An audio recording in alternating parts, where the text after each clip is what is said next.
سلام رفقا، چطورین؟ خوش اومدین به این ویدیو. تو این ویدیو قرار زیرموسی بهتون معرفی کنم. میخوام یک پروژه کامل رو تکمیل کنم براتون. اول که کیبورد، بعدش که موس، الانم یه زیرموسی خفن آوردم که بهتون نشون بدم. بزرگه، کاملا روی میز، هر میزی که باشه کامل اندازش میشه.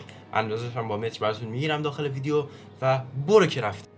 خب بچه‌ها، این زیرموسی که من خریدم از دیجیکالا با قیمت 398 تومن، ولی الان فکر کنم 419 تومن باشه قیمتش، از برند میزاکس هستش و اونجور که من استفاده کردم خیلی خوب بود، خیلی خفن بود و واقعا موس روش میگرفت، کیبوردم روش کامل اندازه میشد، عالی بود.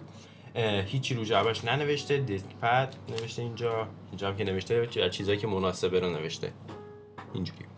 خب بریم که بازش کنیم. خب رفقا، این از زیر موسیمونه، بریم که آنباکسش بکنیم.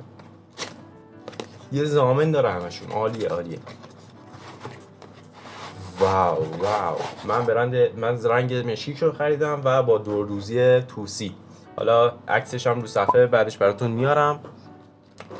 خب واقعا قشنگه، جاشون یه علامت خیلی خفن داره که این میفته پایین دسته چپ رو به خودتون. بازش بکنیم. واو، نگاه کن چقدر بزرگه، خیلی خوبه، خیلی بزرگه و اینجوری رو میزتون پهن میشه و شما میتونید کیبورد و موستون رو بذارید روش. عالی پرفکت. دیگه به این دفتر نیاز ندارم برای زیرموسی. چقدر این کمکم کرد، ولی دیگه اصلا بهش نیاز نداریم. واقعا بچه‌ها بزرگه، اندازش هم الان براتون میگیرم.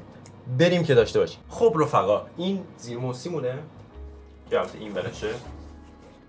این زیرموسی است و با متری که الان مامانم دوزیدم، الان میام بهتون نشون میدم که اندازش دقیقاً چقدره. اوکی، این برای میذاریم روش.